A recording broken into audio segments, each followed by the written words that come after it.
Dans cet exercice, on va regarder si il est possible pour une infinité de points d'être à distance entière les uns des autres, sans pour autant qu'ils soient tous sur une même droite. Sinon, ça serait facile. On prendrait par exemple les entiers. Donc on y va. On va supposer qu'ils ne sont pas tous sur une même droite, et je vais prendre deux points A et B quelconques. Et je vais prendre C, un point dans l'ensemble. On va l'appeler P.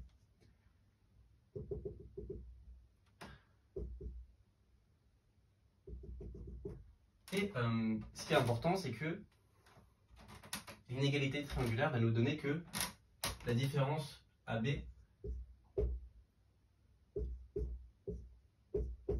va être plus petite que AB. Voilà. Et ça, c'est un point à coordonnées entières. C'est une différence de distance entière, donc c'est entier. Et donc ça veut dire que si l'énoncé est vrai, il existe une infinité de points C qui vont être tels que AC moins BC va être constant. Parce que c'est borné, qu'on a une infinité, et que c'est à valeur entière. Donc on va prendre HK, l'hyperbole des points qui vérifient AC moins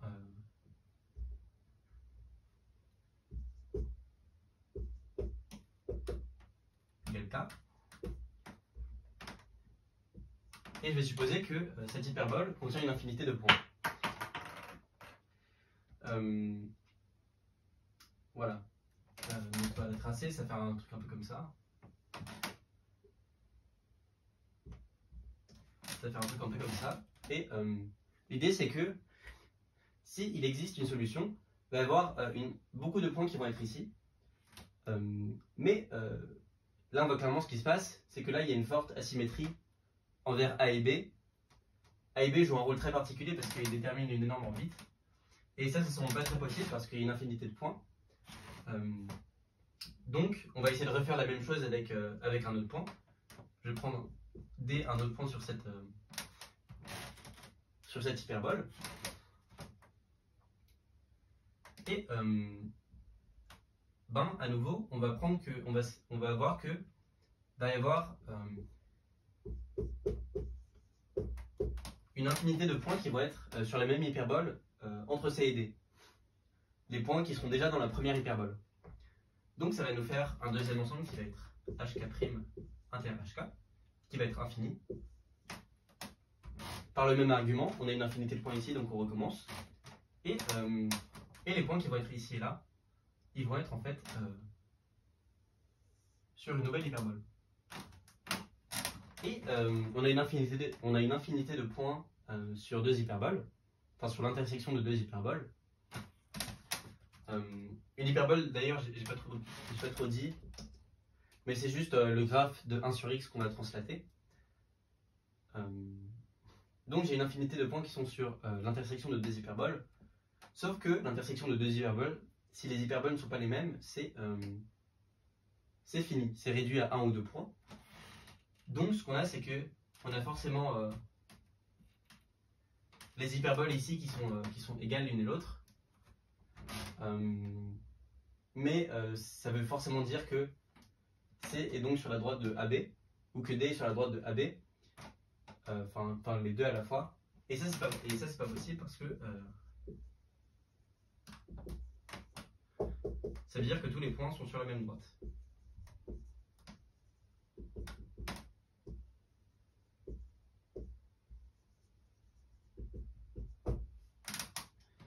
Et donc ça conclut l'exercice. Par contre, en complément, on peut montrer que pour tout n, on peut avoir le même résultat, on peut avoir le résultat avec un nombre arbitrairement grand de points. Ça veut dire que pour tout n, on peut avoir n points qui vont être à distance entière. Ça se fait un peu avec les triplets pythagoriciens. Donc on va fixer n et on va essayer de construire n points qui vont être à distance entière.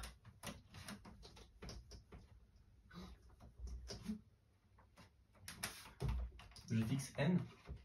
Et ce qu'on va chercher, ça va être des points qui vont être de cette forme, avec un point ici et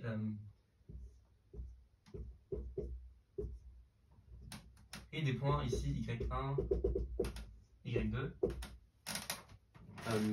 Et en fait, ce qu'on veut, c'est que x carré plus y1 carré, on veut que pour tout i, ce soit un carré, cette quantité-là. Donc, ce qu'on veut, c'est que x carré plus yi carré soit un triplet pythagoricien. L'avantage des triplets pythagoriciens, c'est qu'on peut en générer une infinité. Ça, c'est très important. C'est une conséquence, par exemple,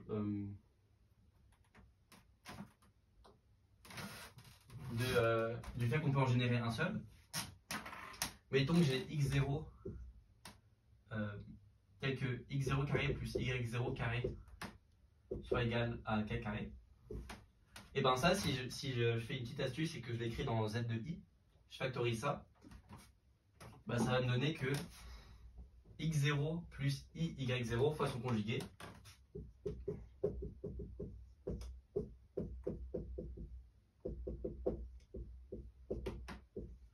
Ça, c'est un carré.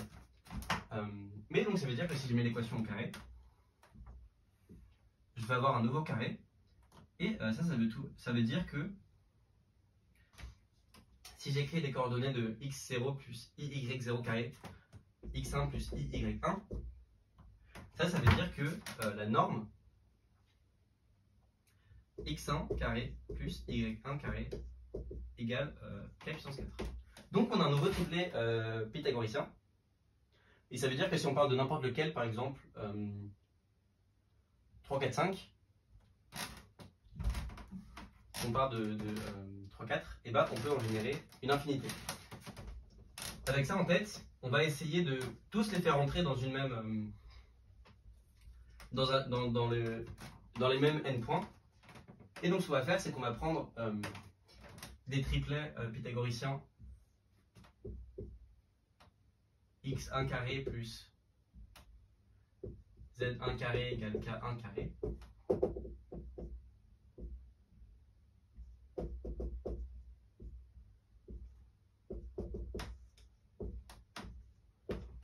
Et là, on va utiliser une super astuce, c'est que si j'ai un triplet pythagoricien, et ben, je peux multiplier par une constante pour obtenir un nouveau triplet.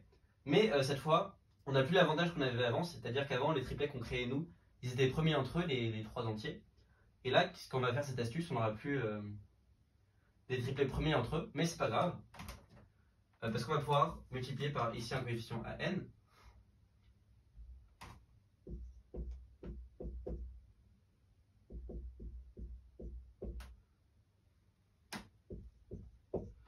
Voilà, et on va multiplier partout par des coefficients.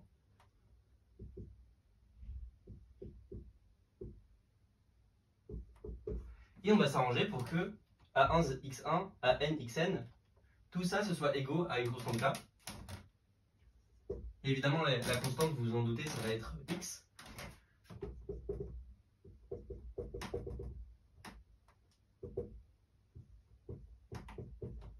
Et on est très content de cette relation, donc on va poser y1 égale ça, yn égale ça. Et le fait qu'on se soit garanti d'avoir eu des triplets ici dont les termes étaient premiers entre eux, on appelle ça des triplets primitifs, bah, nous garantit que les yi vont être différents, et donc que la distance ici, ça va être la racine de x carré plus yi carré plus y1 carré, et ça va être dans n.